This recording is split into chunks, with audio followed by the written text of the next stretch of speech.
Hello fellow mutants, welcome back to another video. In this video we're going to talk about how The Last Ronin comic book, which is like my favorite comic book of the Ninja Turtles I've read, reveals how Michelangelo has became the deadliest brother. Now, I have read, I've reviewed all 5 chapters on this channel of The Last Ronin, and I even did a roundtable review.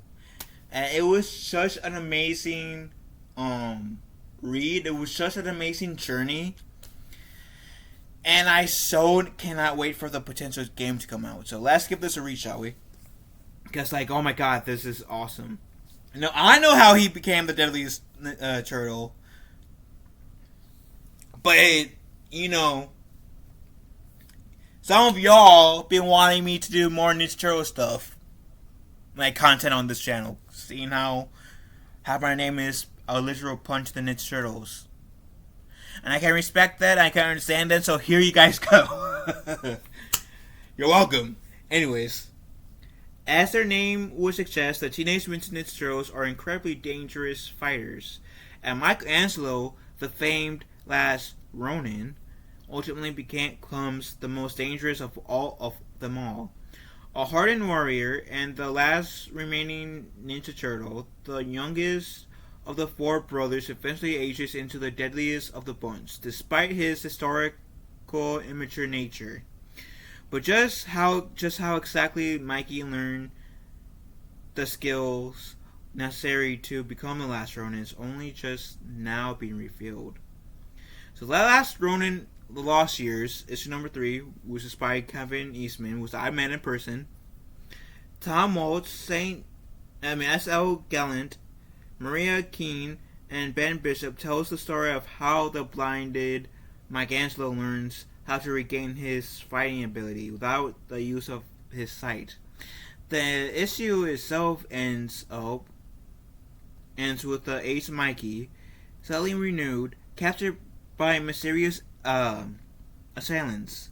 And the description for issue number 4 of the series by the same creative team gives readers an idea of just what to expect, as the youngest hero in the half-cell will be forced to take part of the gladiatorial competition with fighters from all over the world. And with such varied and unending combat experience, it's no wonder that the Last Ronin became the deadliest warrior fans know him to be. So the blind Ninja Turtle is still a Ninja Turtle.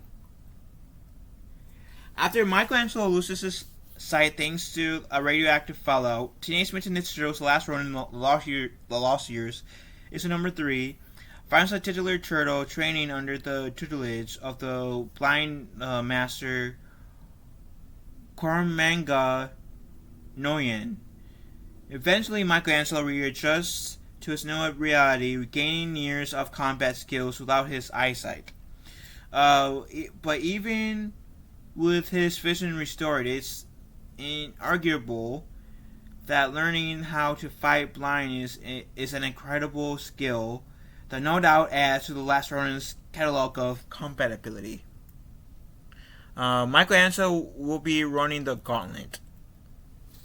Likewise, the fact that fans now know that Michelangelo will be forced to battle combatants with various styles from around the world further explains just how deadly he was infinitely became.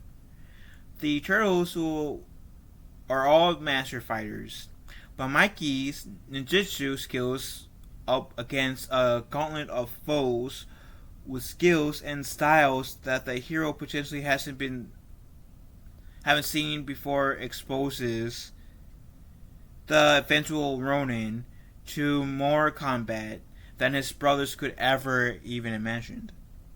And in doing so, this forces the jokesters of the Teenage Mutant Ninja Turtle into the deadliest weapon. Michelangelo may be the youngest of the Teenage Mutant Ninja Turtles, but the origin of the Last Ronin demonstrates just how far Mikey falls. While he may not be the first hero and a half cell that fans think of when it comes to the Deadliest brothers, the youngest turtle clearly went through more than anyone realized. And the Teenage Mutant Ninja Turtles Michelangelo is living proof of just how far a team's comedic relief can be pushed before he becomes the most dangerous member of all. And the Lost Years issue number 3 is on sales now from IDW Publishing. It's like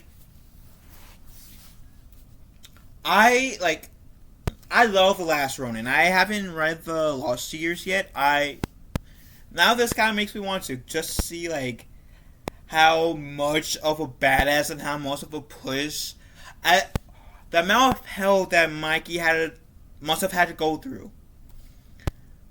I'm very interested in seeing that. Before this, Leonardo was my favorite turtle. But like after reading The Last Ronin, the main one that has like 5 issues, this made me a Michelangelo fan. Because yes, he's a party dude, who can take stuff seriously if he needs to. Sometimes he needs to be called up by Splinter and his brothers, sure. But like he like, oh my god, like this really proves, even though he's the comedic turtle and he's supposed to be the funny one, if he is pushed, he can essentially be like as dark as Batman and the Arrow first version of Green Arrow, or even darker than those two heroes combined. And that's saying something. But yeah, this version of Michelangelo is kind of scary. But I do but like I said, with as much shit as he has gone through in the Last Ronin-verse, it made me respect Michelangelo on a whole new level. And so like now Michelangelo's my favorite turtle. And it's all thanks to The Last Ronin. Because before that, Michelangelo was my second favorite. Now it's the reverse. Mikey is my first, Leonardo is my second. But anyways, what are you guys thinking about this article? Let me know in the comment section down below. And who is your favorite Ninja Turtle? Let me know in the comment section down below. Love you guys. Have a wonderful day. Be kind to one another. I will talk to you, fellow mutants, later.